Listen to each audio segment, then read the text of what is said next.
स्वागत आहे तुम्हा सगळ्यांचा आपल्या आर पी मराठी स्टोरीज या चॅनलवर. चला सुरुवात करूया आपल्या या कथेच्या तिसऱ्या भागाला. वैवाहिक जवळीक मनावरील ताण कमी करते, रक्तदाब संतुलित ठेवते असं तिने कधीतरी इंटरनेटवर वाचलं होतं. पण त्याचा खरा अर्थ ऐश्वर्याला आज समजला होता. स्वतःला विसरून आपल्या प्रिय व्यक्तीत पूर्णपणे हरवून जाणाऱ्या त्या जवळिकीमध्येच त्याचा खरा अर्थ होता हेही तिला आजच जाणवलं. त्याचा हात तिच्या कमरेवरून हळूवार फिरत होता, पण तेवढ्यावर त्याचं समाधान होत नव्हतं. आणखी पुढे जाण्याच्या त्याच्या प्रयत्नांना ऐश्वर्याने त्याचा हात घट्ट पकडून थांबवलं. तुम्हीच ना म्हणालात पुरे झालं म्हणून, ती निरागसपणे त्याच्याकडे पाहत म्हणाली. तिच्या त्या चेहऱ्याकडे पाहूनही त्याचं मन भरत नव्हतं. तिला पूर्णपणे जवळ घेऊन आपली सगळी आस भागवण्याची इच्छा त्याने मोठ्या कष्टाने आवरली. अगं, तुला काही अक्कल आहे की नाही? किती दिवस अशीच त्याच्याकडे पाहत राहणार आहेस? श्याम ओरडला होता, पण त्याचं काहीही न ऐकता मोहिनी आनंदाने उड्या मारत म्हणाली होती. अरे, तो हसतोय. जणू एखाद्या सिनेनटाला पाहून ती वेडी झाली होती. दूर उभं राहून त्याला नजरेने पिऊन घेतल्यानंतर श्यामने कपाळावर हात मारत म्हटलं होतं, वेडी आहेस, अगदी वेडी. ती आठवण अचानक तिच्या मनात चमकून गेली आणि आजही ती त्याच्यासाठी तितकीच वेडी होती. तिचं प्रेम अजूनही तसंच होतं, काहीच बदललं नव्हतं. तेव्हाही तिने त्याच्याकडून काही अपेक्षा केली नव्हती आणि आजही करत नव्हती. त्याच्या प्रेमाची सुद्धा नाही.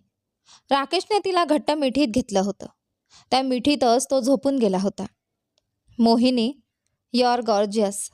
तो झोपेतच काहीतरी पुटपुटला, पण बिचारा ऐश्वर्याला ते ऐकूच आलं नाही. सर म्हणत तिने कान टवकारून डोळे उघडले, पण तोपर्यंत राकेश गाढ झोपेत गेला होता. किती वेळ ती त्याचा चेहरा पाहत बसली तिलाही कळलं नाही.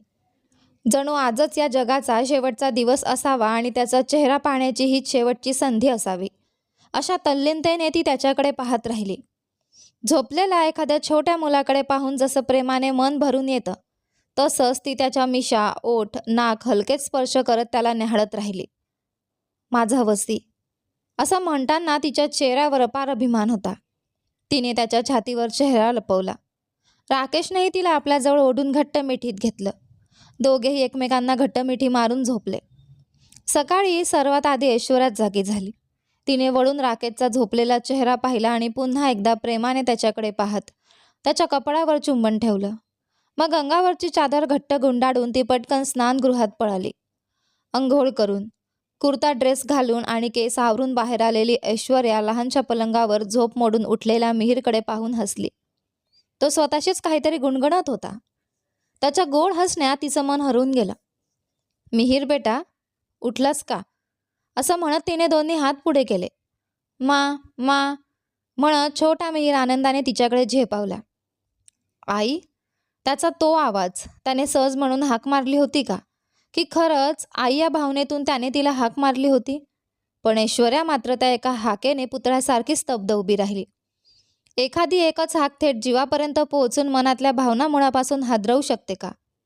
हो, मिहीरच्या त्या एका हाकेने तिच्या मनात दडून बसलेली मातृत्वाची भावना जागी झाली होती.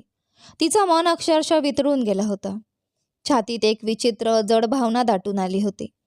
त्याने पुन्हा तिला हाक मारली. मा मा मिहीरने आपल्या नाजूक हाताने तिच्या गालावर पटापट थोपटताच ती भानावर आली. आई, मी आई आहे? तिचं हृदय धडधडत होतं. तिने मिहीरकडे पाहत मनातच विचारलं. माम्मा, त्याने पुन्हा तिला हाक मारली. हो रे, आईच आहे मी, तुझी आईच, असं म्हणत ऐश्वर्या आनंदाच्या सर्वोच्च क्षणी पोहोचली होती. मिहीरचा जन्म झाला त्यावेळी त्याच्या रडण्याचा आवाज ऐकूनच त्याला जन्म देण्याची, त्याला आपल्या कुशीत घेण्याची अनुभूती ऐश्वर्याने मनापासून अनुभवली होती. पण आज त्याने स्वतःच्या तोंडाने तिला आई म्हणून हाक मारली होती. या एका हाकेने जणू तिचं संपूर्ण आयुष्य सार्थक झालं होतं. तिने डोळे मिटून त्या आनंदाचा अनुभव घेतला. मुलाला स्तनपान देण्याची अनुभूती घेतल्यावरच मातृत्व जाणवतं असं थोडंच आहे.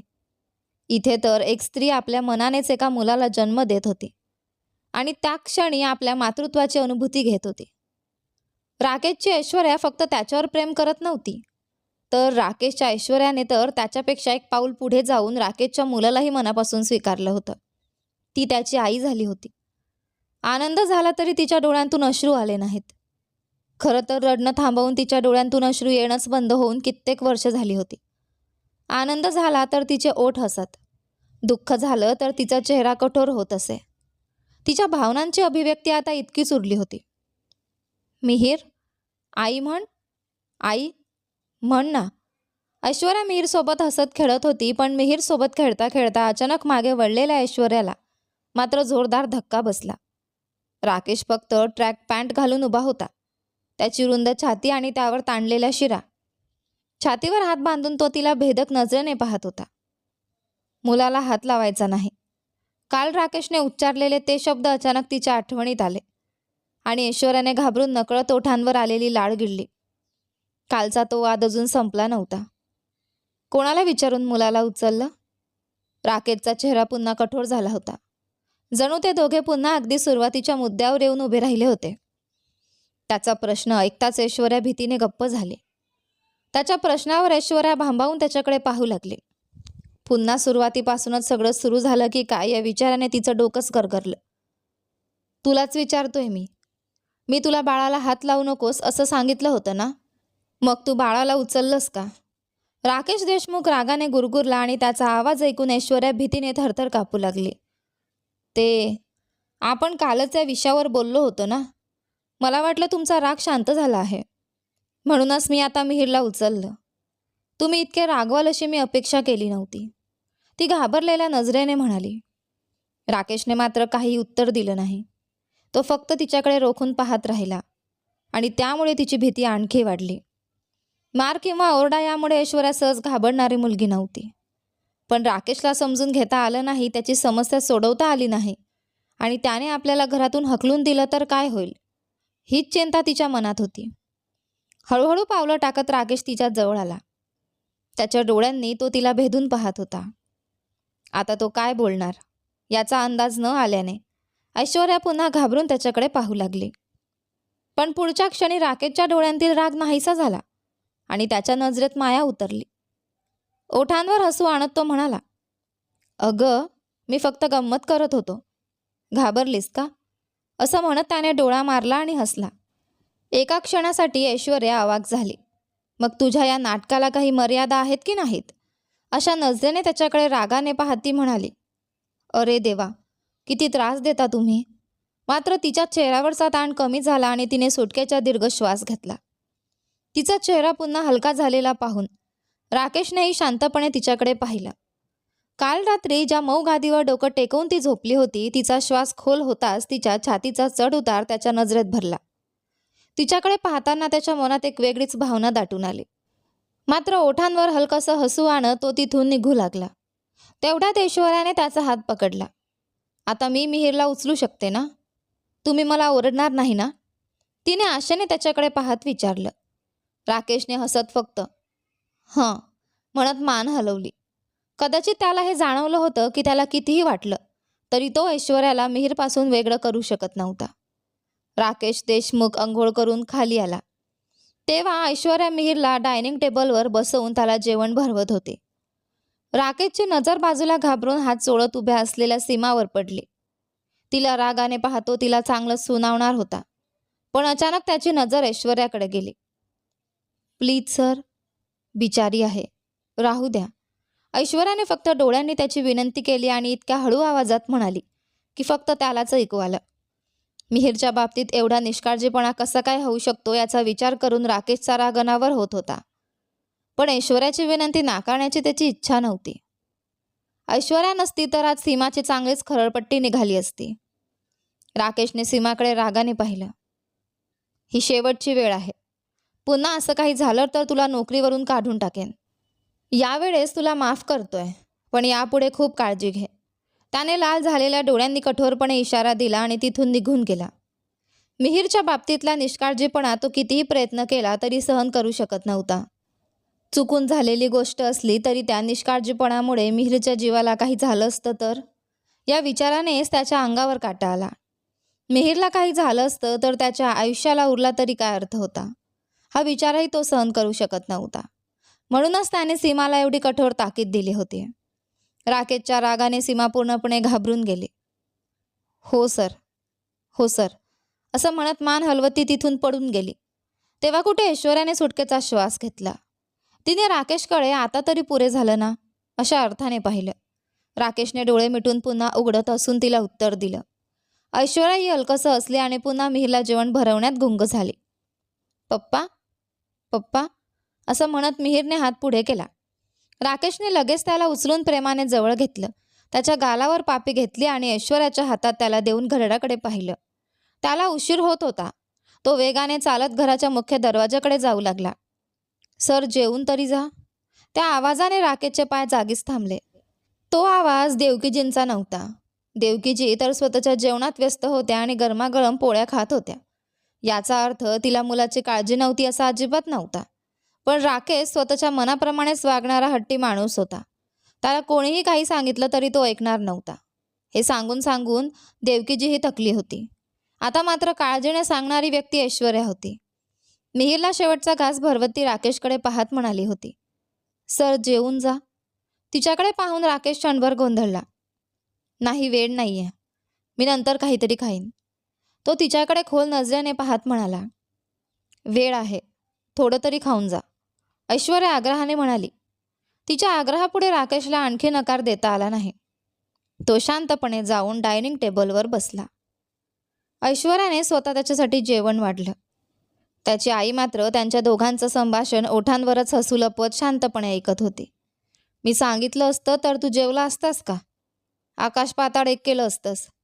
आता बहुतेक काही गोष्टी फक्त सांगणाऱ्या व्यक्तीवरच अवलंबून असतात, ती मनातल्या मनात म्हणाली. तिच्या मनात एकच इच्छा होती, आता तरी तिच्या मुलाचं आयुष्य सुखाने भरून जावं. राकेश जेवत असताना त्याची नजर वारंवार ऐश्वर्याकडे वळत होती. तो जेवून संपवेपर्यंत ऐश्वर्या मिहीरला कमरेवर घेऊन तिथेच उभी होती. स्वतःच्या पोटच्या मुलाप्रमाणे मिहीरला कमरेवर घेऊन उभी असलेली ऐश्वर्या पाहताना राकेशच्या मनात शब्दात व्यक्त न करता येणारी भावना दाटून आली. जेवण झाल्यावर राकेशने ऐश्वर्याकडे पाहत फक्त तिलाच ऐकू जाईल अशा आवाजात म्हटलं, बाहेर ये, तुझ्याशी एक महत्त्वाची गोष्ट बोलायची आहे. असं म्हणत तो बाहेर निघून गेला. ऐश्वर्याने मिहीरला सीमाजींच्या हातात दिलं आणि राकेशच्या मागोमाग बाहेर गेली. ऐश्वर्या त्याच्या मागे घराच्या बाहेरपर्यंत आली. काय झालं अशा प्रश्नार्थक नजरेने ती राकेशकडे पाहत उभी राहिली. ते म्हणजे राकेशने हनुवटीवर हात फिरवत आजूबाजूला पाहिला आणि पुढच्या क्षणी ऐश्वर्याला काही कळायच्या आत त्याने तिच्या कमरेभोवती हात घट्ट आवडला आणि तिला जवळच्या एका आडोशाच्या जागी घेऊन गेला. भिंतीला टेकवत त्याने तिच्या ओठांवर आपले ओठ ठेवले. ऐश्वर्याने आश्चर्याने डोळे मोठे केले. पण पुढच्या क्षणी तिच्या मनातील संकोच विरघळला आणि तीही उत्स्फूर्तपणे त्याच्या चुंबनाला प्रतिसाद देऊ लागली, ज्याच्यावर ती मनापासून प्रेम करू लागली होती. शेवटी मनावर दगड ठेवून त्याने तिला स्वतःपासून दूर केला. फक्त आपल्या थोडी जवळीक वाढवायची होती, तो म्हणाला. त्याने डोळा मारला आणि तिथून निघून गेला. ऐश्वर्या मात्र त्याच्याकडे पाहतच राहिली. ती काही क्षण तिथेच पुतळ्यासारखी उभी राहिली. तिचा चेहरा लाजेने आणि धक्क्याने लाल झाला होता. कसंबसं स्वतःला सावरत ती घरात परत आली. तिचा चेहरा पाहताच देवकीने काळजीने विचारलं, काय झालं ग? त्याने पुन्हा काही प्रॉब्लेम केला का? पण ऐश्वर्या मात्र अजूनही दुसऱ्याच जगात असल्यासारखी कुठेतरी हरवून पाहत उभी होती. ऐश्वर्या, अगं तुलाच बोलतेय. देवकीजीने तिचा हात धरून हलवला. देवकीच्या स्पर्शाने ऐश्वर्या भानावर आली. हं? काही नाही आंटी, त्यांनी मला काहीही ओरडलं नाही. मिहीरची नीट काळजी घे एवढंच सांगून गेले, ती कशीबशी स्वतःला सावरत म्हणाली. तिचं उत्तर ऐकून देवकीने सुटकेचा दीर्घ श्वास घेतला. अगं बाई, मी तर घाबरलेच होते. मला वाटलं पुन्हा तुला बोलावून ओरडणार की काय. मिहीरला काही झालं तर तो अजिबात सहन करू शकत नाही, म्हणूनच काल त्याने तुला मारलं होतं. मनात काही ठेवू नकोस ग. कधी कधी मला सुद्धा त्याच्याकडून खूप ओरडा खावा लागतो. देवकी पुन्हा तिची समजूत काढत म्हणाली. अहो आंटी, त्यात मनावर घेण्यासारखं काहीच नाही. तुम्ही उगाच एवढी काळजी करू नका. मला त्याचं मिहीरवरचं प्रेम समजतंय. मी काही चुकीचं मनात घेतलेलं नाही. ऐश्वर्याने पुन्हा तिची समजूत काढली. मग तिने उरलेलं जेवण देवकीला खायला लावलं. तुम्हीही बसा ना, आपण दोघे मिळून जेवूया, असं म्हणत तिने देवकीचा हात धरून तिला आपल्या शेजारी बसवला आणि तिलाही जेवायला लावलं. तिकडे राकेश देशमुख मात्र एका वेगळ्याच ऊर्जेने काम करत होता. त्याच्या शरीरात उत्साह आणि नवचैतन्य जणू स्पर्धा करत होते. तो इतक्या वेगाने काम पूर्ण करत होता की ऑफिसमधील इतर कर्मचाऱ्यांना त्याच्या वेगाशी जुळवून घेणं कठीण झालं होतं. अनेक दिवसांपासून प्रलंबित असलेली कामंसुद्धा त्याने एका झटक्यात पूर्ण केली. ऑफिसमधील कर्मचारी अक्षरशः वैतागून गेले होते. हा आज काही एनर्जी ड्रिंक वगैरे पिऊन आला आहे का? आधीच वादळासारखा काम करतो. त्याच्या वेगाने काम करण्याचा प्रयत्न केला की अर्धा जीव निघून जातो. आणि आज तर हा पॉवर रेंजरसारखा एक्स्ट्रा फोर्स लावून काम करतोय. देवा, आता नाही होत, असा विचार करत सगळे कर्मचारी मनातल्या मनात कुरकुरत होते. पण त्याच्या या नव्या ऊर्जेचं खरं कारण ऐश्वर्य आहे हे त्यांना माहीत असण्याची शक्यता नव्हती. दुपारच्या सुमारास राकेशने देवकीला फोन केला. आई, मिहिरने जेवण केलं का? त्याने फोन उचलताच विचारलं. हो, केलं, देवकीने उत्तर दिलं.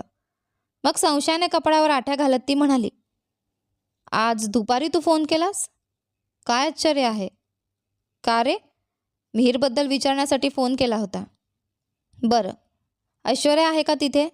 त्याने हळूहळू विचारलं. ऐश्वर्या? हो, इथेच आहे. पण तू तिच्याबद्दल का विचारतोयस? पुन्हा तिला काही ओरडणार आहेस का? देवकीने काळजीने विचारलं.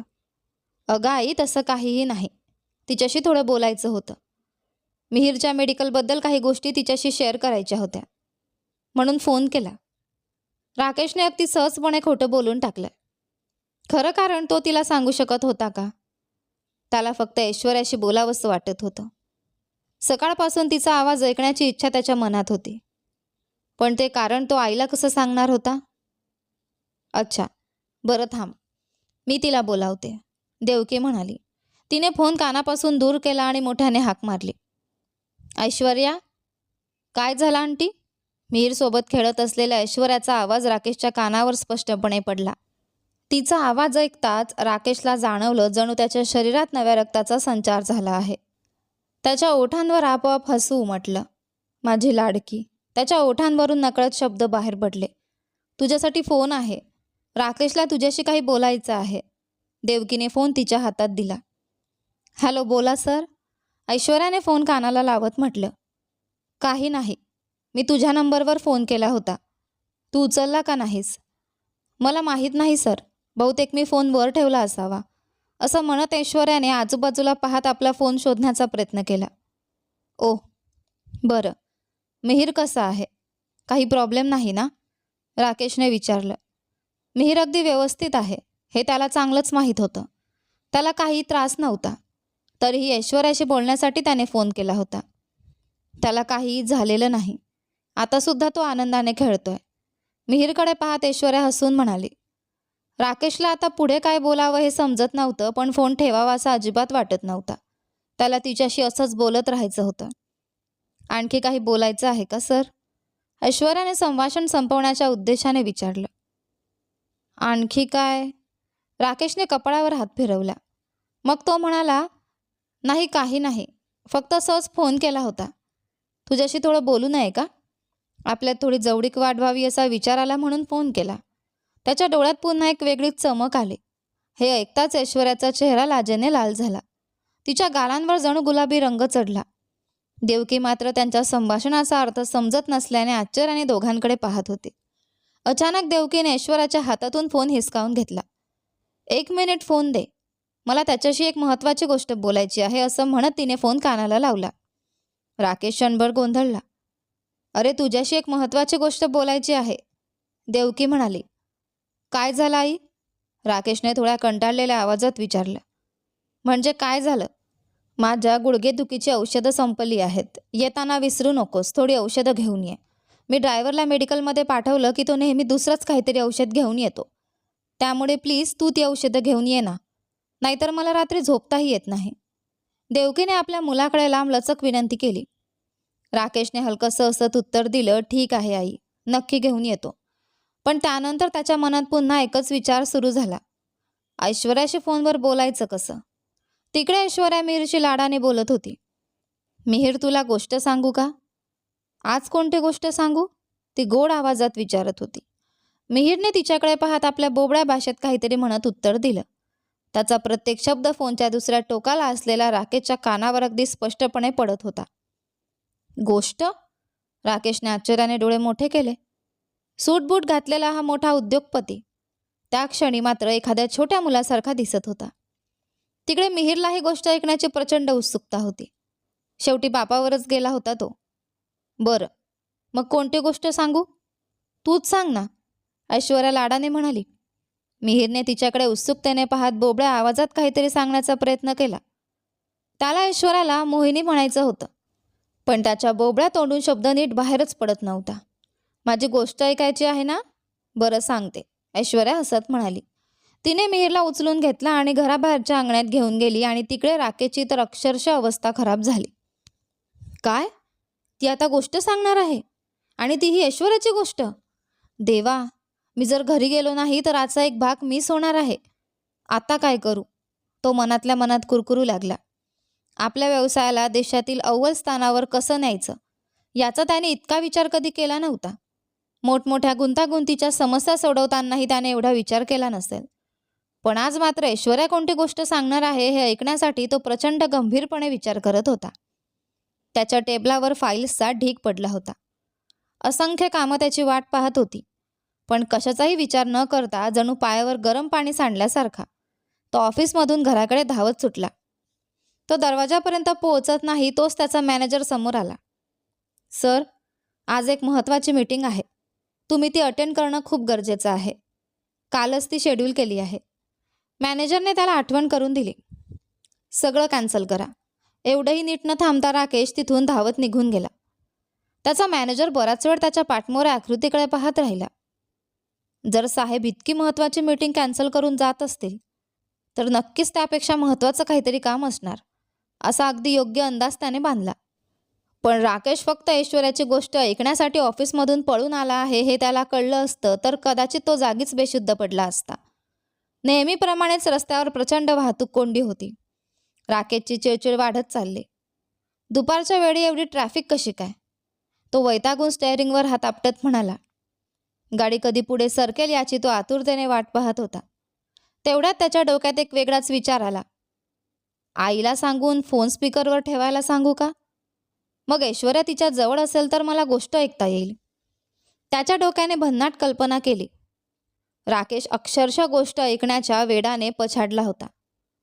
नको, लवकर घरी पोहोचूया असं स्वतःलाच समजावत तो बसला. कसाबसा ट्रॅफिकचा सिग्नल मोकळा झाला आणि राकेशने गाडी वेगाने पुढे घेतली. साधारण 10 मिनिटांचं अंतर त्याने अवघ्या 3 मिनिटात पार केलं. धावत आणि चालत तो घरात शिरला. त्याची नजर आतुरतेने ऐश्वर्याला शोधत होती. पण ऐश्वर्या एका कोपऱ्यात मिहिरसोबत खेळण्यांनी खेळत बसली होती. हाताने टाळ्या वाजवत ती हसत म्हणत होती. बस, गोष्ट संपली. हे ऐकताच राकेशच्या डोक्यावर जणू आकाशच कोसळलं. देवा, आता माझ्या ऐश्वर्याच्या त्या लाडक्या व्यक्तीचं नाव मला कसं कळणार? माझ्या ऐश्वर्याजवळ फक्त मीच असायला हवं. तो कोण आहे हे कळालं तर एकदाच त्याचा बंदोबस्त करतो. तो मनातल्या मनात संतापाने विचार करू लागला.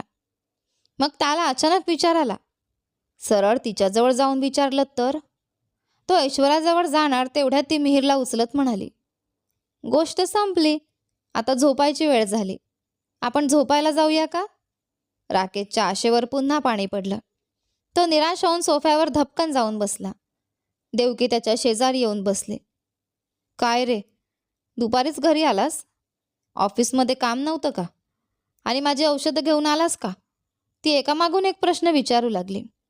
राकेशने वैतागून तिच्याकडे पाहिलं. औषध आणतो ना, तो कंटाळून म्हणाला. मग निराश चेहऱ्याने उठत तो म्हणाला. सगळं संपलंय. आता इथे माझं काय काम आहे? पुन्हा ऑफिसला जावं लागेल. तेवढ्यात मिहिरने हातपाय हलवत हट्ट सुरू केला. ती गोष्ट मला तीच हवी. ऐश्वर्याने त्याला समजावत म्हटलं. मी सांगितलं ना, हट्ट करू नये. आता झोप. रात्री मी तुला ऐश्वर्याची गोष्ट सांगते. पण मिहिर काही ऐकायला तयार नव्हता.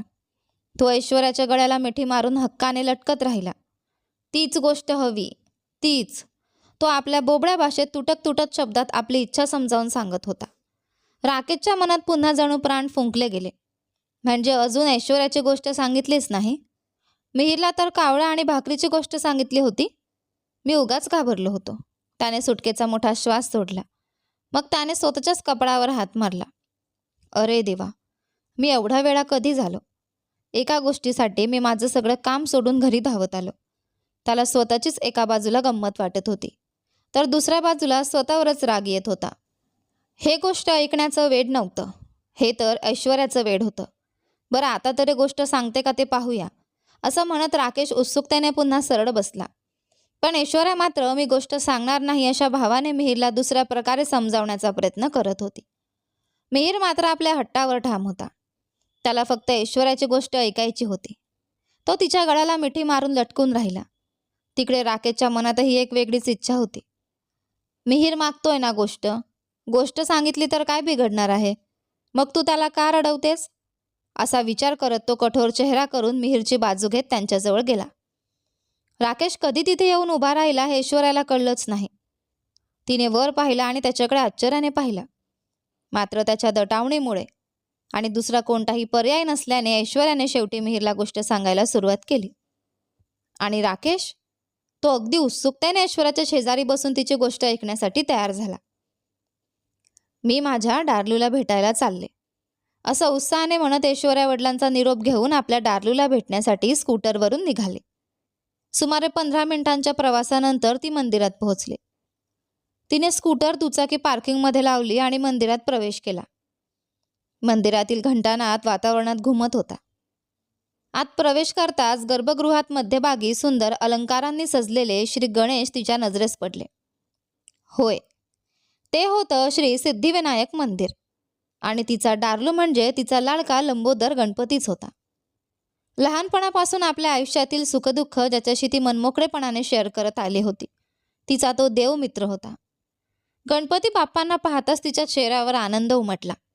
तिने दोन्ही हात जोडले, ओठांवर हलकंसं हसू आणलं आणि हवेत एक फ्लाइंग किस देत म्हणाली, माझ्या डार्लिंग गणू बाप्पा.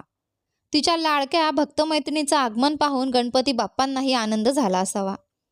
तेवढ्यात आरतीची वेळ झाली आणि मंदिरातील घंटानाद सुरू झाला.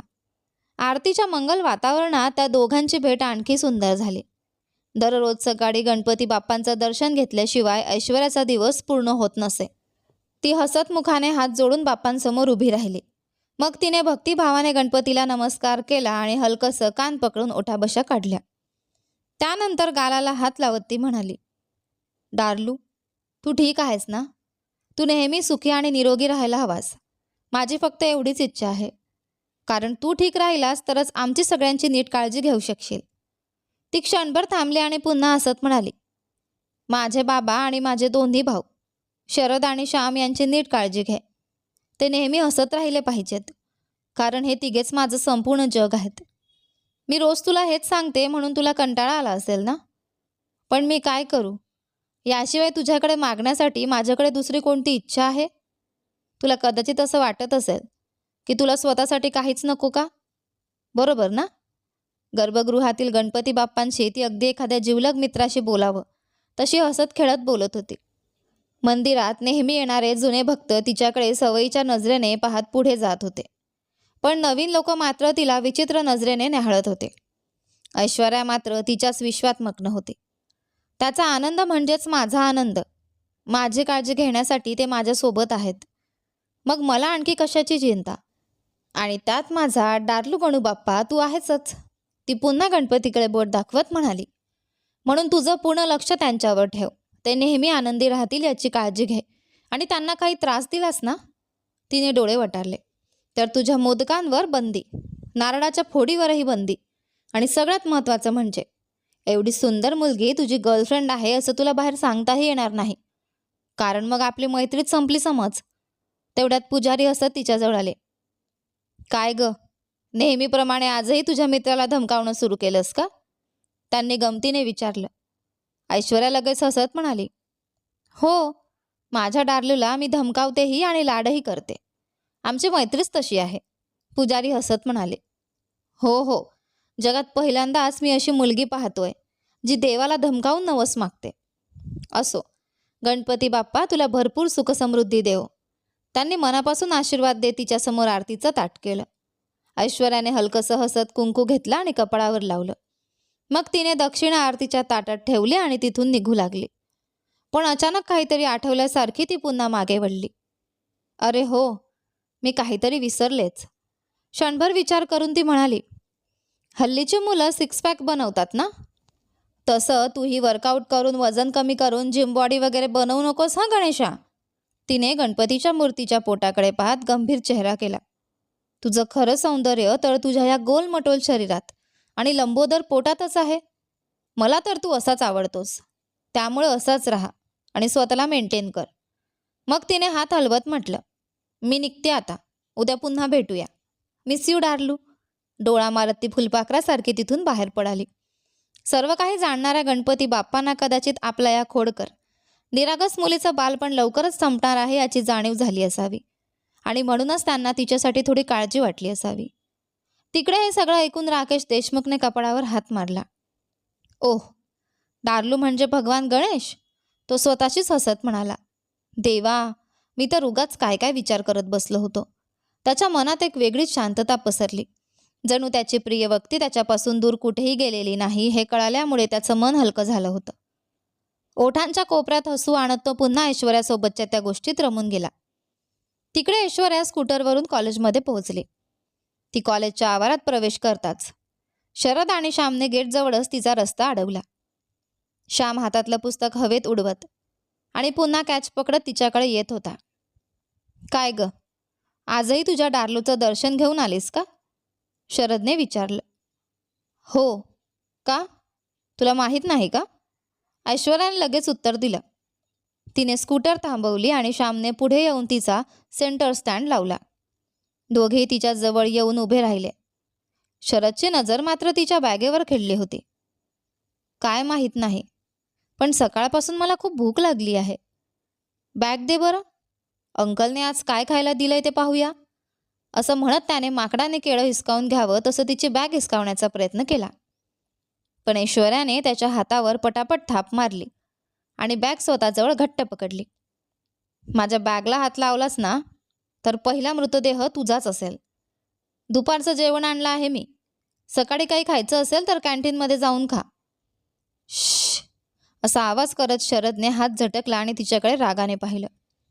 पण त्याच्या डोक्यात मात्र तिची जेवणाची बॅग कशी मिळवायची याची योजना सुरू झाली होती. कधी ही बेसावध होईल आणि कधी मी तिची बॅग घेऊन पळून जाईन अशा नजरेने तो तिच्याकडे पाहत राहिला. ते पाहून श्यामने त्याच्या डोक्यावर हलकाशी टपली मारली. अरे, आत्ताच घरातून 4 पोळ्या खाऊन आला आहेस ना? तुझं पोट आहे की पाण्याची टाकी? कितीही भरलं तरी भरतच नाही. शरदने चेहरा पाडत उत्तर दिलं. अरे, मी शिकणारा मुलगा आहे. मला वारंवार भूक लागते.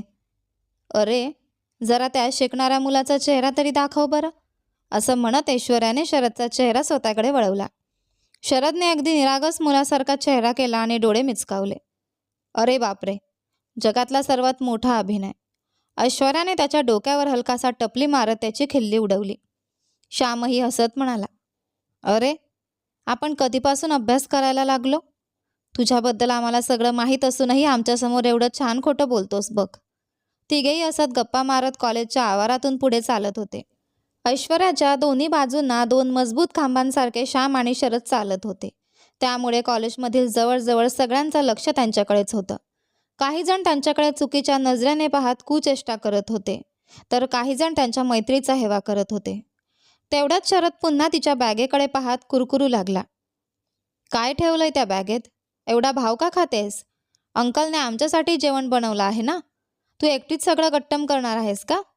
त्याच्या चेहऱ्यावर माझ्यासाठी अन्नापेक्षा महत्त्वाचं काहीच नाही असे भाव होते. ऐश्वर्याने शांतपणे उत्तर दिलं. तुझ्यासाठीही बनवलं आहे, पण दुपारच्या जेवणासाठी तू सगळं सकाळीच खाऊन टाकलंस, तर दुपारी मी काय खाणार? कॅन्टीनमध्ये मिळणारा अर्धवट शिजलेला आणि तिखट भात मला खाता येत नाही.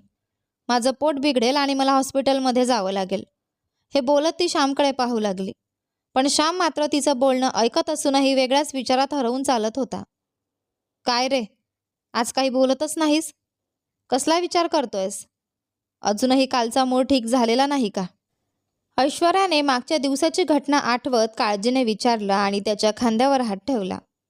श्यामने वैतागून म्हटलं. श्श, तसं काही नाही ग. ही गायत्री डोकं खात आहे. सकाळी सकाळी माझ्यासमोर येऊन मला उत्तर दे म्हणून त्रास देते.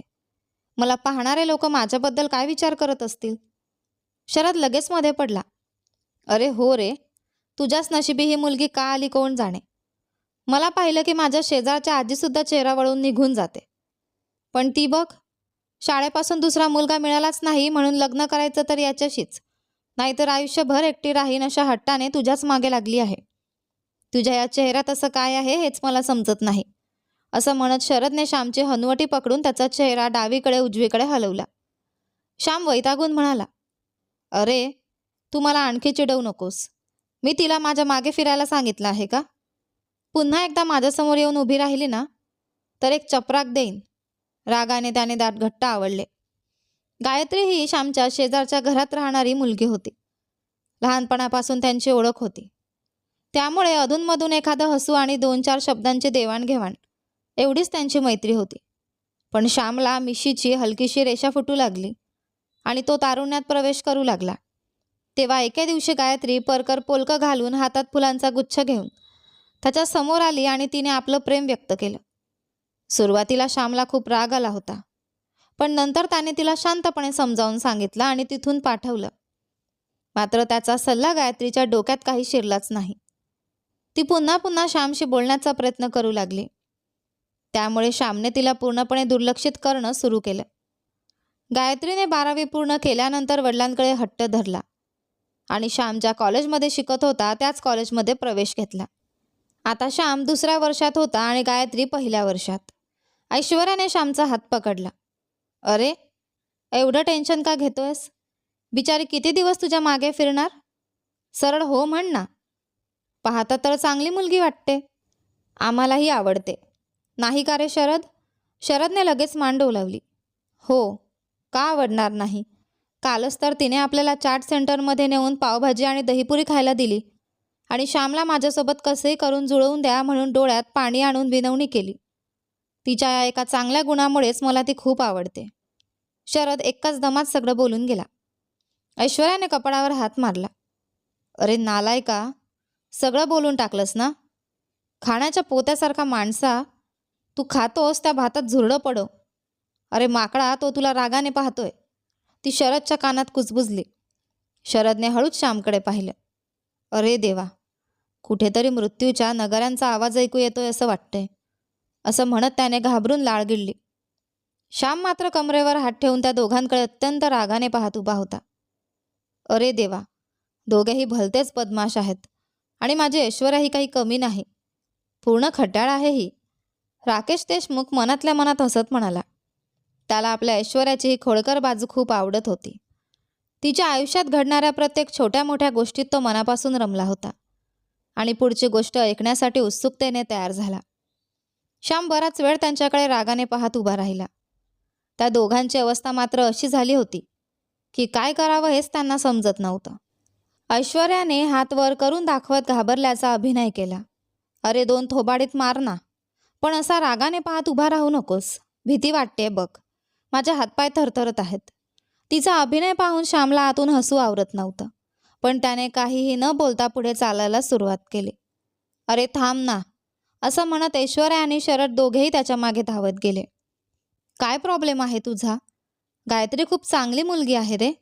आमच्याशी किती गोड बोलली माहीत आहे का? तिच्यावर प्रेम करण्यात तुला काय प्रॉब्लेम आहे? आपण 3घे आहोत, आता 4घे होऊ. किती मजा येईल ना? ऐश्वर्या श्यामला समजावत म्हणाली. तिकडे शरदचं मात्र लक्ष कॅन्टीनच्या दिशेने होतं. तो मेदूवड्याकडे डोळे फाडून पाहत तोंडाला पाणी सुटल्यासारखा उभा होता. ऐश्वर्याने त्याच्या डोक्यावर टपली मारली. अरे खाण्याच्या बैला, बोल ना. शरदने लगेच मान हलवली. हो हो, मेदूवडा खूप चांगली मुलगी आहे. तू तिच्याशीच लग्न कर, नाहीतर प्रेम कर. त्याच्या तोंडून हे शब्द बाहेर पडताच ऐश्वर्या आणि श्याम दोघांनीही त्याच्याकडे रागाने पाहिलं. श्याम, ऐश्वर्या पुन्हा काही बोलणार तेवढ्यात तो वैतागून म्हणाला. तू तरी मला आणखी चिडवू नकोस ग. आधीच माझ्या आयुष्यात कमी प्रॉब्लेम आहेत का? त्यात अजून एक नवीन प्रॉब्लेम माझ्या डोक्यावर घेऊ का? गायत्रीमध्ये प्रॉब्लेम काय आहे? शरदने विचारलं. श्यामने त्याच्याकडे पाहत उत्तर दिलं. प्रेम म्हणजेच प्रॉब्लेम असतो रे. प्रेमासोबत टेन्शन, स्ट्रेस, डोकेदुखी सगळं फ्रीमध्ये येतं. मला ती सगळी डोकेदुखी नको आहे. मी तुमच्या दोघांसोबत आनंदी आहे. मला असंच राहू द्या. मला तुम्ही दोघेच पुरे आहात. उगाच मला या अनावश्यक प्रॉब्लेम्समध्ये ओढलत ना तर मी माणूस राहणार नाही. डोळे वटारून त्याने दोघांना इशारा केला आणि वेगाने पुढे निघून गेला. ऐश्वर्या कमरेवर हात ठेवत वैतागली. हा असा काय बोलून गेला? शरदनेही उसासा टाकला. जाऊ दे, हा त्याचा निर्णय आहे. यापेक्षा जास्त आपण त्याच्या आयुष्यात हस्तक्षेप करू शकत नाही. पण गायत्रीसमोर त्याचं नाव घेऊन आपल्याला मिळणारे समोसे आणि वडापाव बंद होतील याचा विचार केला की माझे डोळे पाणावतात, असं म्हणत त्याने खोटे खोटे डोळे पुसले. ऐश्वर्याचा राग अनावर झाला. खाण्याच्या बैला, तू खातोस ना तेवढंच खा, असं म्हणत तिने हातातली बॅग त्याच्या पाठीवर आपटली. आई ग, अरे माकडे, ए बैला, असं ओरडत शरद तिथून पळू लागला. ऐश्वर्याही त्याच्या मागे धावत सुटली. श्याम असाच होता. त्याचं संपूर्ण जग म्हणजे फक्त ऐश्वर्या आणि शरद. त्याचा आनंद, त्याचं दुःख, त्याचा राग, त्याचं हसू, त्याचे अश्रू, सगळं तो फक्त या दोघांसमोरच व्यक्त करत असे. बाकी लोकांशी मात्र तो नेहमीच चिडचिडा स्वभावाने वागत असे. तो कोणाशीही पटकन मिसळत नसे. श्याम, शरद आणि ऐश्वर्या हे तिघे बालपणापासूनचे जिवलग मित्र होते. त्यांची मैत्री प्री प्रायमरीपासून सुरू झाली होती आणि आजपर्यंत तशीच टिकून होती. ऐश्वर्याने 11वीमध्ये जो विषय निवडला तोच विषय श्याम आणि शरदनेही आपल्या आवडीचा विषय म्हणून निवडला. त्यांना डोक्यात न शिरणारा अभ्यास डोक्यात घुसवण्यासाठी ऐश्वर्याने अक्षरशः आकाश पाताळ केलं होतं. कॉलेजमध्येही ऐश्वर्याने माझा आवडता विषय रसायनशास्त्र आहे असं म्हणत केमिस्ट्री घेतली. दोघांनीही डोळे झाकून तिच्या मागे केमिस्ट्रीमध्ये प्रवेश घेतला. अरे, तुम्हाला जे आवडतं ते शिका ना, माझ्यासाठी तुमचं भविष्य खराब करू नका. ऐश्वर्या त्यांना किती वेळा समजावून सांगायची, पण दोघेही अट्टाने म्हणायचे, तू जे शिकशील तेच आम्ही शिकणार, आम्ही नेहमी तुझ्यासोबतच राहणार. आणि शेवटी दोघांनीही तिच्यासोबत केमिस्ट्रीमध्ये प्रवेश घेतला. श्यामच्या घरात पैशांची काही कमतरता नव्हती, पण शरदची परिस्थिती वेगळी होती. तो एका मध्यमवर्गीय कुटुंबातून आलेला होता. शिक्षण पूर्ण करून कुटुंबाची परिस्थिती सुधारण्याची जबाबदारी त्याच्यावर होती. पण आवडीचा विषय म्हणून घेतलेल्या विषयातच त्याला अजिबात रस नव्हता. परिणाम, सगळ्या विषयात बॅकलॉग. शाळेत असतानाच ते दोघे केमिस्ट्रीच्या शिक्षकांना लांबून दगड मारणारे होते. त्या शिक्षकांनी दिलेला शाप होता की काय माहीत नाही, पण केमिस्ट्री हा शब्दसुद्धा त्यांच्या तोंडून नीट बाहेर पडत नसे. काहीतरी उत्साहात ऐश्वर्यासोबत केमिस्ट्री घेतली खरी, पण वर्गात शिकवलेलं त्यांना काहीच समजत नसे. त्यामुळे अर्ध्याहून अधिक वेळ ते वर्गाबाहेरच उभे असायचे. पण त्यांना त्याची अजिबात चिंता नव्हती. ऐश्वर्या दोघांना समोर बसवून कधी काठीने टेबलावर टकटक करत, तर कधी स्वतःचं डोकं धरून त्यांना अभ्यास शिकवायची. पण अभ्यासातच रस नसेल तर कोणाला काय शिकवणार? इथे ऐश्वर्या मन लावून केमिस्ट्रीचा अभ्यास करत होती आणि हे दोघे मात्र फोनवर नयनतारा आणि विघ्नेश यांची केमिस्ट्री खरंच जुळते का याबद्दलच्या बातम्या मोठ्या गंभीरपणे वाचत बसले होते. ऐश्वर्या प्रत्येक विषयात 90% जास्त गुण मिळवायची, पण या दोघांना अभ्यासाला बसवण्यासाठी तिची अक्षरशः दमछाक व्हायची. दोघेही परीक्षेत कसे बसे पास झाले तरी मोठी गोष्ट असायची. शरदची आई मात्र नेहमी ऐश्वर्याला फोन करून आपली व्यथा सांगायची. हा अजिबात अभ्यास करत नाही ग, नीट जेवतो, दिवसभर इकडे तिकडे फिरतो आणि मजा करतो. तू तरी त्याला जरा समजावून सांग. आपल्या घरची परिस्थिती तुला माहीत आहे ना, पण हा असा फिरतोय जणू काही राजघराण्यातला राजकुमार आहे. त्याच्यानंतर अजून 2 मुली आहेत माझ्या. थोडी तरी जबाबदारीची जाणीव असायला नको का? सगळ्या विषयात नापास होतोय, असं म्हणत ती जवळजवळ रडतच तासभर ऐश्वर्याशी बोलायची. ऐश्वर्याही तिला धीर देत म्हणायची, तुम्ही काळजी करू नका आंटी, मी त्याला सांभाळते. पण एके दिवशी दोघांवर रागावून ती म्हणाली, हे वर्ष संपण्यापूर्वी तुम्ही दोघांनीही तुमचे सगळे बॅकलॉग क्लिअर केले नाहीत ना, तर मी तुमच्याशी बोलणारच नाही. तिचं बोलणं ऐकून दोघांनी तिच्या डोक्यावर हात ठेवून शपथ घेतली, असं म्हणू नकोस, आम्ही नक्की सगळे बॅकलॉग क्लिअर करू. आता ते खरंच आपलं वचन पूर्ण करतात की नाही ते पाहूया. पहिला तास सुरू झाला. फिजिकल केमिस्ट्रीचे प्राध्यापक स्टीफन अगदी वेळेवर वर्गात आले. ऐश्वर्या मधल्या बाकावर बसली होती, तर शरद आणि श्याम दोघेही शेवटच्या बाकावर बसले होते. स्टीफन सर अतिशय मन लावून शिकवत होते आणि ऐश्वर्याही लक्षपूर्वक नोट्स लिहित होती. सर बोर्डवर लिहित असताना शरद आणि श्याम धावत आले. ऐश्वर्याच्या दोन्ही बाजूला बसलेल्या मुलींना पाहून ते म्हणाले, छे, बाजूला व्हा जरा. त्या मुलींनी दोघांकडे रागाने पाहिलं आणि नाईलाजाने थोडं बाजूला सरकले. शरद आणि श्याम ऐश्वर्याच्या दोन्ही बाजूला येऊन बसले. अरे उठा आणि मागे जाऊन बसा, तुमच्या दोघांसोबत बसू नका, असं सरांनी सांगितलंय ना. ऐश्वर्याने दोघांना खांद्याने ढकलत म्हटलं, ते 1000 गोष्टी सांगतील, सगळं ऐकायचं नसतं. चल चल डब्बा काढ, आम्हा दोघांना खूप भूक लागली आहे, शरदने तिच्या कानात कुजबुजत म्हटलं, अजिबात डबा काढणार नाही. दुपारीच देईन. नीट मागे जाऊन बसा, नाहीतर सरांकडे तुमची तक्रार करेन. ऐश्वर्याने दातोट खात धमकावलं. तुझ्याकडे काय मागतोय? अरे ती बॅग घे रे. ऐश्वर्याशी झटापट करत त्या दोन्ही माकडांनी तिची बॅग हिसकावून घेतली. डबा बाहेर काढून उघडताच दोघांच्या चेहऱ्यावर आनंद पसरला. वा, व्हेजिटेबल बिर्याणी. अरे विश्वासघातकी, म्हणूनच तू डबा देत नव्हतीस का? दोघांनी ऐश्वर्याकडे रागाने पाहिलं. ए बैलांनो, दुपारी मी काय खाणार आहे? द्या इकडे माकडांनो. ऐश्वर्या वैतागून ओरडत होती, पण तिच्या बोलण्याकडे दुर्लक्ष करत दोघांनी एक एक डबा आपल्यासमोर ठेवला आणि खायला सुरुवात केली. वर्गात शिकवत असलेल्या स्टीफन सरांच्या नाकाला मात्र बिर्याणीचा सुगंध लागला. इथे कसला वास येतोय? त्यांनी डोळे फिरवत विचारलं. श्याम मात्र काहीच झालं नाही अशा निरागस चेहऱ्याने नोट्स लिहित बसला होता. शरदच्या गालात मात्र अन्न भरलेलं होतं आणि तो डोळे मोठे करून सरांकडे पाहत होता. शरद, उठ. काय चाललं इथे? आणि तुम्ही दोघे ऐश्वर्याच्या शेजारी का बसला आहात? ऐश्वर्या, तुला सांगितलं होतं ना की या दोघांसोबत बसायचं नाही? सरांचा कडक आवाज ऐकून ऐश्वर्या गप्पच उठून उभी राहिली. मी तुम्हा दोघांना विचारतोय, उत्तर द्या. सर ओरडले. सर आधी गिळू तरी द्या, मग उत्तर देतो. शरद मनातल्या मनात म्हणाला. श्यामने मात्र शांतपणे उत्तर दिलं. सर, मागे बसल्यावर बोर्ड नीट दिसत नाही, म्हणून इथे बसलो. म्हणून मुलींच्या बाजूला येऊन बसायचं? शरदने घास गिळत लगेच उत्तर दिलं. सर, भारतातल्या सगळ्या मुली आमच्या बहिणी आहेत, त्यामुळे आमच्यात भेदभाव नाही. हे ऐकताच स्टीफन सरांच्या कपाळावर आठ्या पडल्या. तुम्ही तिघेही बाहेर जा. आणि त्यांनी काही चूक न केलेल्या ऐश्वर्यालाही त्या दोघांसोबत वर्गाबाहेर काढलं. शरद आणि श्याम तर आनंदाने उड्या मारत असल्यासारखे ऐश्वर्याला घेऊन बाहेर आले. हे त्यांच्यासाठी नेहमीचं होतं. अर्ध्याहून अधिक वेळ श्याम आणि शरद वर्गाबाहेरच उभे असायचे. आज त्यांच्यासोबत ऐश्वर्याही बाहेर आली होती. ऐश्वर्या त्यांच्यासोबत कितीही मस्ती करत असली तरी ती अभ्यासात हुशार होती, त्यामुळे कॉलेजमध्ये तिला काही प्रमाणात सवलत मिळायची.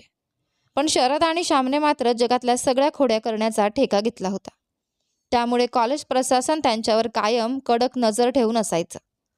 लॅबमध्ये इथिल अल्कोहोल तोंडाला लावण्याचा प्रयत्न करणे, पोटॅशियम परमॅंगनेट घेऊन रंगीत रांगोळी काढणे, नायट्रस ऑक्साईड थेट लॅब असिस्टंटच्या नाकासमोर सोडणे, अशा निरर्थक कारनाम्यांमुळे दोघांनाही वारंवार शिक्षा मिळायची आणि गेटच्या बाहेर उभं राहावं लागायचं. पण त्या दोन्ही माकडांना त्यातूनही काही धडा मिळत नव्हता.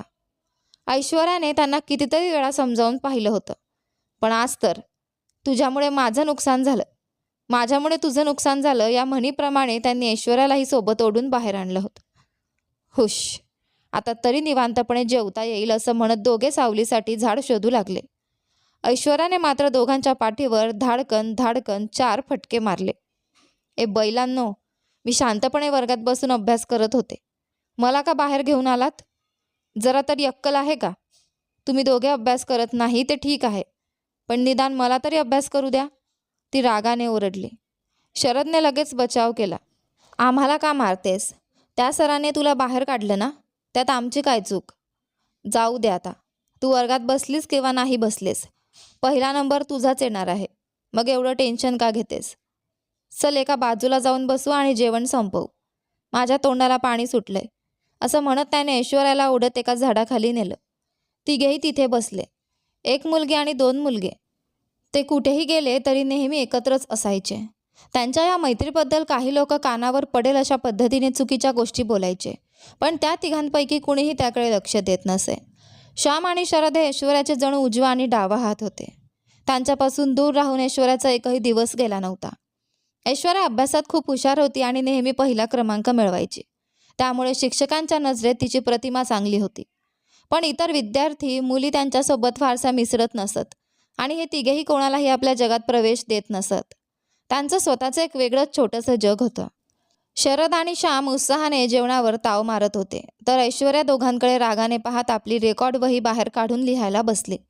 फक्त तिचीच नाही, शरद आणि श्यामची रेकॉर्ड वहीसुद्धा तिलाच लिहावी लागायची. दोघांनी वही विकत घेऊन ऐश्वर्याच्या हातात आणून देण्यापलीकडे काहीही केलं नव्हतं. बिचारी ऐश्वर्या आणि विश्वनाथ सर.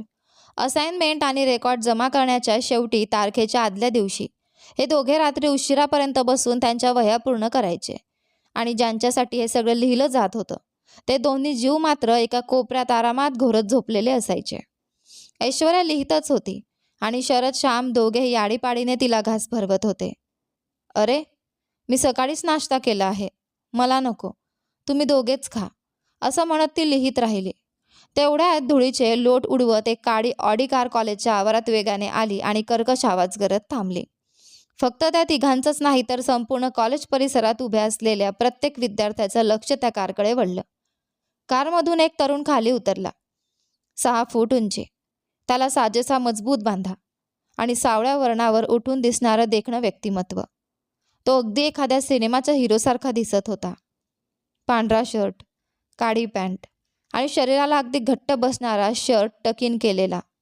त्याच्या मजबूत शरीरयष्टीने कॉलेजमधल्या जवळजवळ सगळ्याच मुलींचं लक्ष त्याच्याकडे वेधून घेतलं होतं. 6 पॅक आहे की 8 पॅक याचा शोध घेण्यासाठी तिथल्या मुलींनी जणू संशोधनच सुरू केलं. हे किती स्मार्ट आहे, वाव, किती हँडसम आहे, हा कोण आहे, अशा कुजबुजणाऱ्या आवाजांकडे अजिबात लक्ष न देता डोळ्यात एक वेगळीच मिजाज आणि चालण्यात पूर्ण अधिकार घेऊन तो तरुण प्राचार्यांच्या कार्यालयाच्या दिशेने वेगाने चालू लागला. बाकीच्या मुलींप्रमाणेच ऐश्वर्याही तोंड उघडं ठेवून डोळ्यांची पापणीही न लावता त्याच्याकडे पाहत होती. शरदने तिच्या उघड्या तोंडात थोडासा भात कोंबला. ऐश्वर्या दचकून लगेच तो भात थुंकत त्याच्याकडे रागाने पाहू लागली. श्यामने तिची अवस्था पाहून चिडवलं. अगं, तोंडात 4 माश्या आणि 10 डास गेले तरी तुला कळलं नसतं. एवढं काय पाहतेस? ऐश्वर्या मात्र त्या तरुणाच्या सौंदर्यात पूर्णपणे हरवली होती. अरे, तुम्ही तो मुलगा पाहिलात ना, किती हँडसम होता. वाव, मी ठरवलंय, तो माझा क्रश. शरदने भुवया उंचावल्या. आम्हाला तर तो एवढा काही दिसला नाही. तुम्ही दोघे सतत खाण्यात लक्ष घालणार तर तुम्हाला कसं दिसणार? मुलगा सुंदर आहे की नाही हे मुलींनाच विचारायचं असतं आणि त्या हिशोबाने पाहिलं तर तो तर कमालीचा देखणा आहे. ऐश्वर्याने हवेतच त्याला एक फ्लाइंग किस दिला. अय्यो, माझा लाडू मुलगा.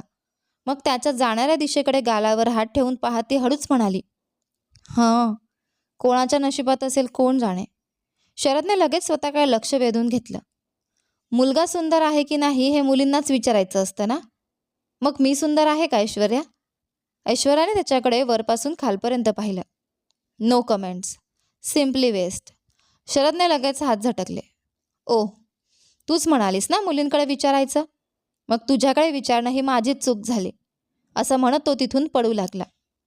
थांब, तुला दाखवतेच, असं ओरडत ऐश्वर्याही त्याच्या मागे धावत सुटली. ऐश्वर्याने मिहीरला सांगितलेली गोष्ट त्याला समजली होती की नाही माहीत नाही, पण ती गोष्ट ऐकणाऱ्या आणखी एका व्यक्तीचा चेहरा मात्र काळवंडला होता. राकेश देशमुखने हात घट्ट मुठीत आवळले आणि स्वतःच्या मांडीवर रागाने ठोसा मारला. एवढा काय देखणा आहे तो, मोठा 6 पॅक आहे म्हणे. माझ्याकडे नाही का? मी सुद्धा फिट आहे, असं म्हणत त्याने खाली वाकून स्वतःच्या मजबूत शरीरयष्टीकडे एकदा पाहिलं. मग त्याने डोळे मिटून देवाला प्रार्थना केली. देवा, या कथेतला हा मुलगा माझ्या मोहिनीजवळ सुद्धा जाऊ नये. त्याने माझ्या मोहिनीला पाहू नये. तिला कोण आहे हे त्याला कधीच कळू नये.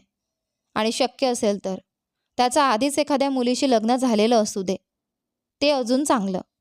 देवावर फारसा विश्वास नसलेल्या राकेशने त्या क्षणी मात्र ज्या ज्या देवांची नावं आठवली त्या सगळ्यांना मनोमन प्रार्थना केली. लाडू मुलगा म्हणे, ती दुसऱ्या कोणाला इतक्या आवडीने कशी पाहू शकते?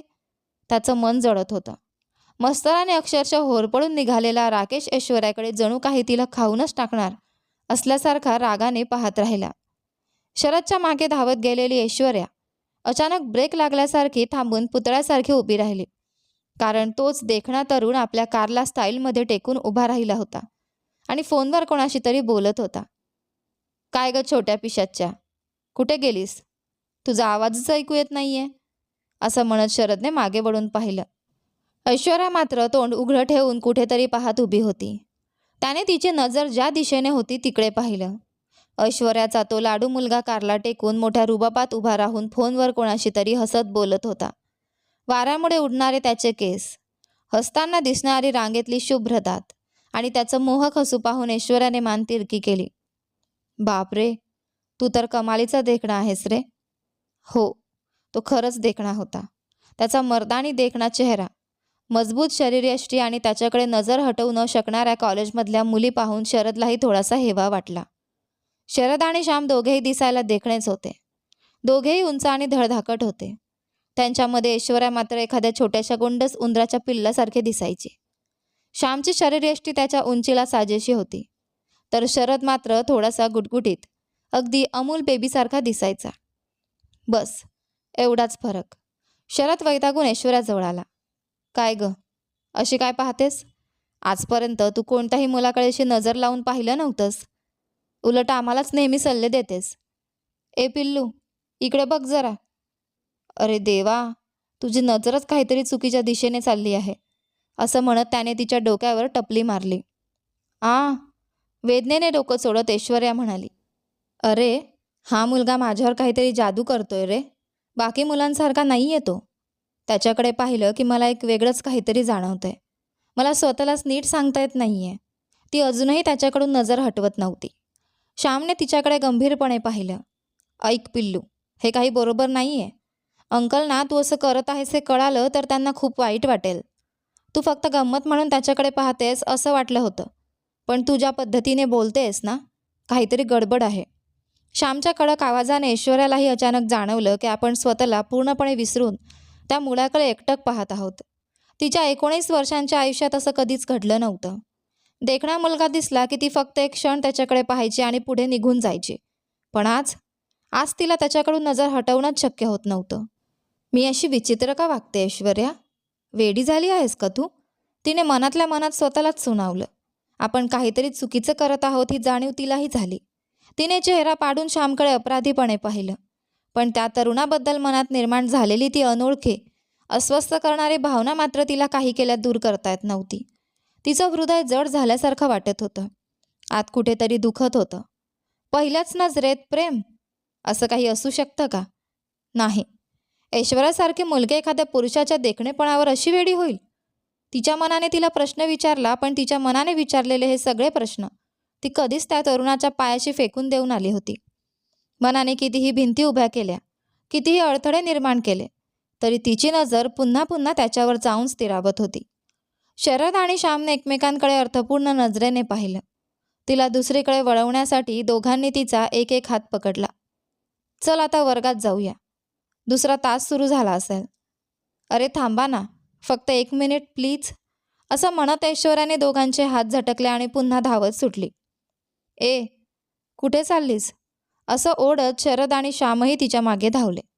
थोडं पुढे जाऊन ते थांबले आणि ऐश्वर्या काय करते हे पाहू लागले. तिने जे केलं ते पाहून दोघांनाही स्वतःच्या डोक्यावर हात मारून घ्यावासा वाटला. ही खरंच आपली ऐश्वर्या आहे का? हिला भूतभीत लागलंय का? शरद आणि श्यामने एकमेकांकडे गोंधळून पाहिलं.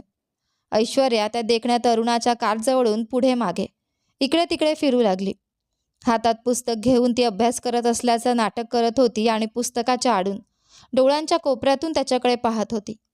कदाचित त्याची नजर आपल्यावर पडेल अशी तिची छोटीशी आशा होती. ती जणू मंदिराच्या प्रदक्षिणा घालत असल्यासारखी त्याच्या आसपास कितीतरी वेळा फिरली, पण तो तरुण काही केल्या तिच्याकडे वळून पाहत नव्हता. एकदाही नाही. शेवटी चेहरा पाडून ऐश्वर्या परत आले. शरद आणि श्याम कमरेवर हात ठेवून तिच्याकडे रागाने पाहत उभे होते. त्यांच्या नजरेने ऐश्वर्या थोडी दचकली. ते काही नाही. पुढच्या तासाला युनिट टेस्ट आहे ना, म्हणून चालता चालता अभ्यास करून पाहत होते. शरदने लगेच टोमणा मारला. अभ्यास केला असं म्हणू नकोस. त्याच्याकडे पाहत होते असं म्हण. ऐश्वर्याने त्याच्याकडे रागाने पाहिलं. श्यामने लगेच तिचा हात पकडला. बस कर रे.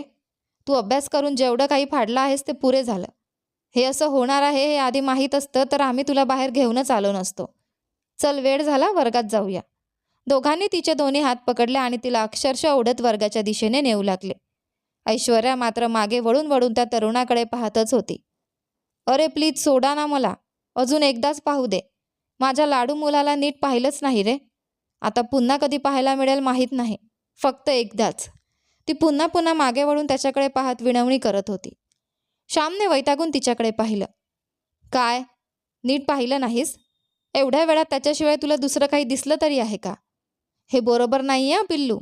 नीट अभ्यास करण्याचं काम कर. हे सगळं आपल्यासाठी नाही, असं म्हणत तो तिला ओढत पुढे घेऊन गेला. तिघे वर्गाजवळ पोहोचले. पण स्टीफन सरांनी दुसरा तास सुरू केला होता आणि विद्यार्थ्यांच्या डोळ्यात पाणी येईपर्यंत ते मन लावून शिकवत होते. ऐश्वर्याने त्यांच्याकडे पाहत वैतागून म्हटलं, देवा, हे सर अजून गेले नाहीत, पुन्हा जीव घेत आहेत. शेवटी तिघेही नाईलाजाने कॉरिडॉरमध्ये जाऊन बसले. ऐश्वर्याच्या दोन्ही बाजूंना बसून त्या दोघांनी तिचे हात घट्ट पकडून ठेवले होते. तिचा चेहरा उतरला होता. कशाला रे असा हात पकडून बसलात? लांब व्हा दोघं, ती वैतागून ओरडली. नाही, तू पळून जाशील. तो मिस्टर मॅसलमॅन इथून जाईपर्यंत तू अशीच इथे बसायचं. असं म्हणताच तिने वैतागून दोघांकडे पाहिलं, पण नंतर पुन्हा शांत झाली आणि इकडे तिकडे पाहत बसली. थोड्याच वेळात ऐश्वर्याची नजर एका ठिकाणी स्थिरावली आणि ती अगदी तल्लीन होऊन तिकडे पाहू लागली. हिची नजर कुठे चालली आहे असा विचार करत शरद आणि श्यामने तिचा नजरेचा पाठलाग केला.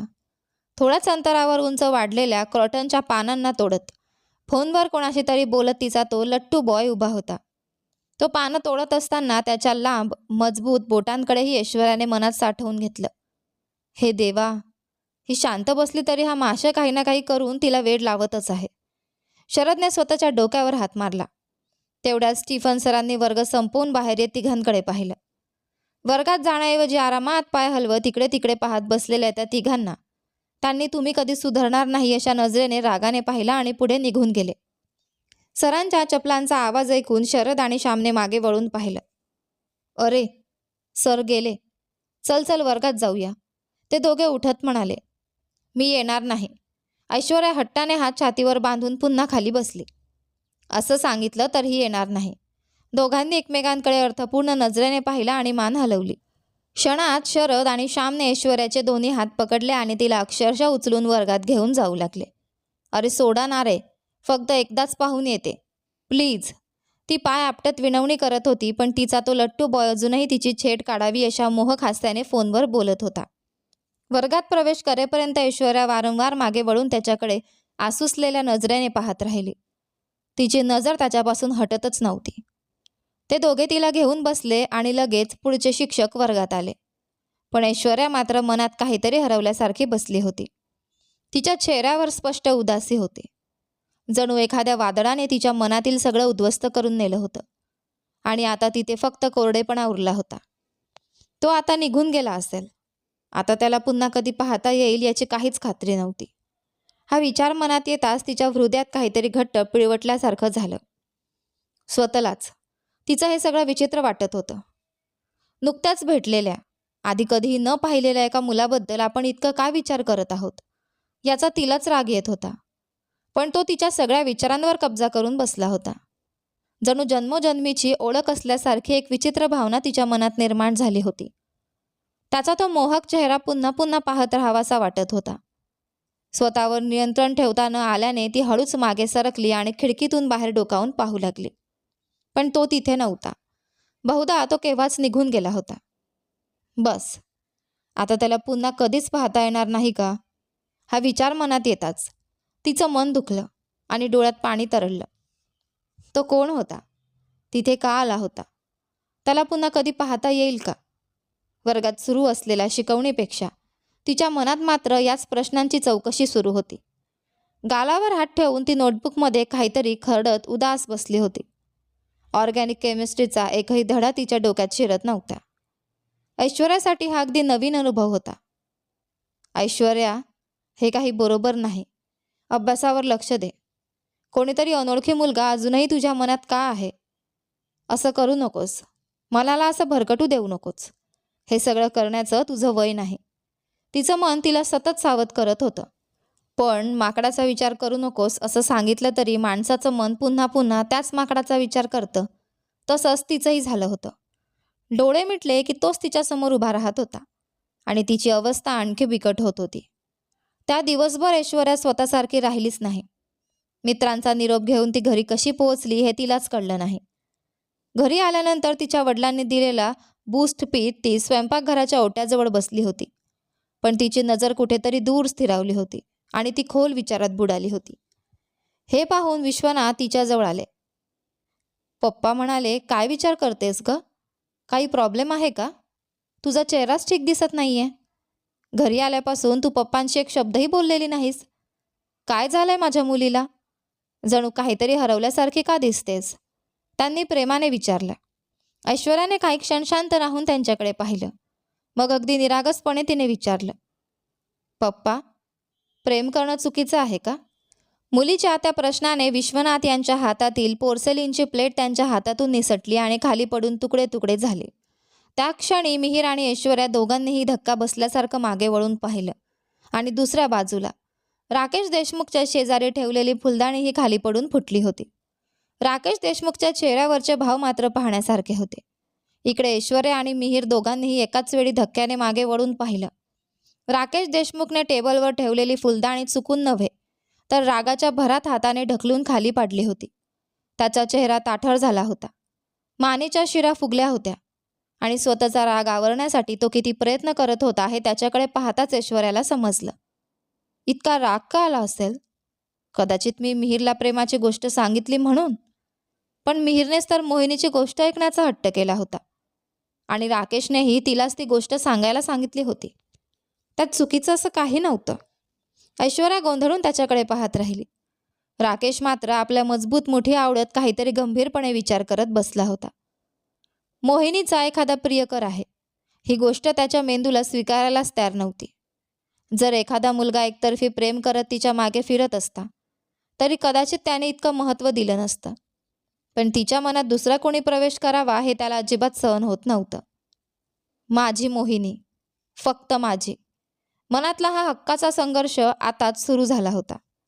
ज्या मोहिनीवर त्याने आपल्या कल्पनेत प्रेम केलं होतं आणि जिला आपल्या आयुष्याचा एक भाग मानलं होतं, तिच्या रूपात त्याला ऐश्वर्या दिसले होते. त्यामुळे तिचं प्रेम फक्त आपल्यासाठीच असावं ही भावना त्याच्या मनात खोलवर रुजली होती. आपण विवाहित आहोत, एका मुलाचा बाप आहोत हे तो नाकारत नव्हता. आपल्या वैवाहिक आयुष्यात झालेल्या जखमांवर मलम बनून मोहिनी आली होती. मी फक्त तुझी आहे, फक्त तुझाच विचार करते, अशी वचने देणारी ती त्याच्या कल्पनेतली मोहिनी होती. ती त्याच्या मनाने घडवलेली एक प्रतिमा होती. आणि आता ऐश्वर्या जिवंत स्वतंत्र विचारांची एक स्त्री असली तरी राकेश तिच्यात मोहिनीला पाहत होता. तिला स्वतःचीच समजत होता. हीच खरी समस्या होती. ऐश्वर्या त्याच्या चेहऱ्याकडे पाहत बसली होती. तो काहीतरी बोलला असता तर बरं झालं असतं, पण त्याचं हे शांत राहणं अधिक धोकादायक होतं. त्याचा ताठर चेहरा आणि आतून उसळणारा राग पाहून ती घाबरून गेली. ऐश्वर्या, वर ये, तुझ्याशी थोडं बोलायचं आहे, असं म्हणत तो वेगाने जिना चढून आपल्या खोलीत निघून गेला. ऐश्वर्या त्याच्याकडे डोळे मोठे करून पाहत राहिली. शिक्षा मिळणार असलेल्या शाळकरी मुलीसारखी तिची अवस्था झाली होती. आपल्या जवळच्या माणसाचा जळजळता राग प्रेमाने कसा शांत करायचा हे तिला माहीत होतं, पण त्याच्यावरचं प्रेम ती व्यक्त करू शकत नव्हती. मिहीरला सीमाकडे सोपवून ती जिना चढून वर गेली.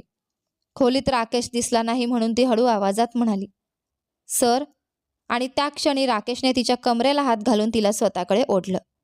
अचानक झालेल्या त्या जवळकीने ती दचकली. पुढच्या क्षणी त्याने तिच्या ओठांवर आपले ओठ टेकवले. त्याच्या वागण्यातून तो एकच गोष्ट न बोलता सांगत होता, तू पूर्णपणे माझी आहेस. त्याच्या मनातला राग, अस्वस्थता आणि मस्तर त्या जवळकीमधून बाहेर पडत होता. तो तिला उचलून पलंगावर घेऊन गेला. पुढे काय होणार आहे याची जाणीव होताच ऐश्वर्याने स्वतःला त्याच्यापासून दूर केलं. सर, काय करताय? आत्ता नको. पण राकेशने 2 पावलं तिला गाठलं. तिच्या भोवती हात गुंडाळत त्याने पायाने दार बंद केलं. मग तिच्या कानाजवळ झुकत तो म्हणाला, नको किंवा हवं हे सांगण्याचा अधिकार तुला आहे असं वाटतंय का? त्याचा आवाज ऐश्वर्याच्या अंगावर काटा आणणारा होता. मी जेव्हा बोलावेन तेव्हा तुला यावंच लागेल, समजलं? तेच तुझं काम आहे. त्याच्या शब्दांतून तो तिला पैशांसाठी काम करणारी एक स्त्री असल्याची जाणीव करून देत होता. ऐश्वर्याचं मन आतून तुटलं. त्याच्या शब्दांची धार किती खोलवर जाऊ शकते हे तिला माहीत होतं. ती मानसिकदृष्ट्या तयार होती, पण कधीकधी त्याचे शब्द जुन्या जखमांवर पुन्हा वार करून जात. तिने त्यानंतर विरोध केला नाही. राकेशच्या मनात मात्र एकच विचार घुमत होता, तू फक्त माझी आहेस. यानंतर पुढे काय होतं ते पहा आपल्या कथेच्या पुढच्या भागामध्ये. पण तोपर्यंत आजचा हा 3रा भाग तुम्हाला कसा वाटला हे मला कमेंट करून सांगा. सोबत व्हिडिओला शेअर करा. चॅनलवर नवीन असाल तर सबस्क्राईब करा. व्हिडिओला लाईक करा, हाईप करा. नोटिफिकेशन बेल नक्की दाबा. धन्यवाद.